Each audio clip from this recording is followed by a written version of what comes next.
Itt vagyunk Dráva Iványiban, a hölgy kért tőlünk segítséget. A távollétében a lakását elfoglalták idegenek, önkényes lakásfoglalók. Őket próbáltuk meg azzal a módszerrel eltüntetni innen, hogy szakembereket hívtunk ki, és leszereltettük az összes ablakot, nyilászárót. Tudna erről egy rövid történetet mondani?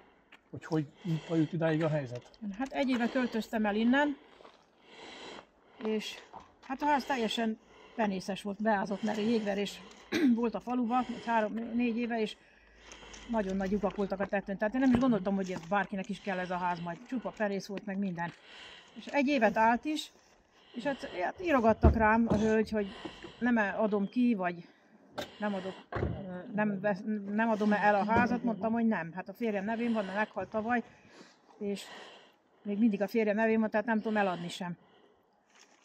És hát addig írogattak, míg a végén már mondtam, hogy hát hagyjanak békén, nem érdekel engem ez a ház már.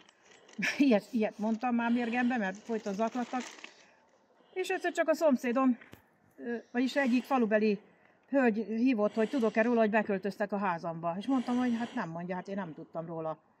Mondta, hogy ki, hát azok, akik írogattak ugye nekem. És akkor egyszer kijöttem a lányommal, meg a rendőrséget kihívtuk, és felszólítottam, hogy hagyja el a házat. És hát akkor is kért határidőt, adtunk neki, nem is tudom, 1 hetet vagy 2 hetet adtunk neki, azt hiszem nem ment ki természetesen. Utána megint könyörgött, hogy adjunk neki még határidőt, mert még nem sikerült találni. Megint adtam neki határidőt, 1-2 hetet körülbelül.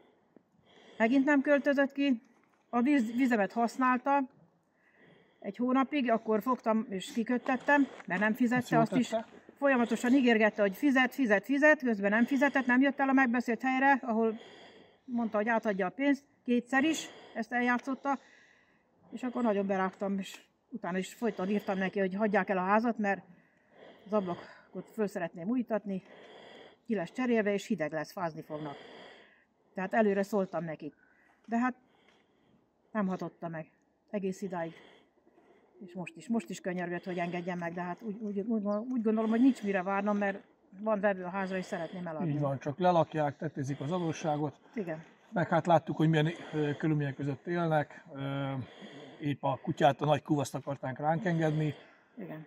Hát igen. Teljesen berendezkedtek, elkerítették az udvart is, hogy a kutyákat majd elengedik, aztán ne zaklassa őket senki. Hát ez nem így működik. Hát ez ma Magyarország, ez ormánság. Köszönet a MÖM-nek is. Köszönöm szépen én is önöknek. Mi is köszönjük.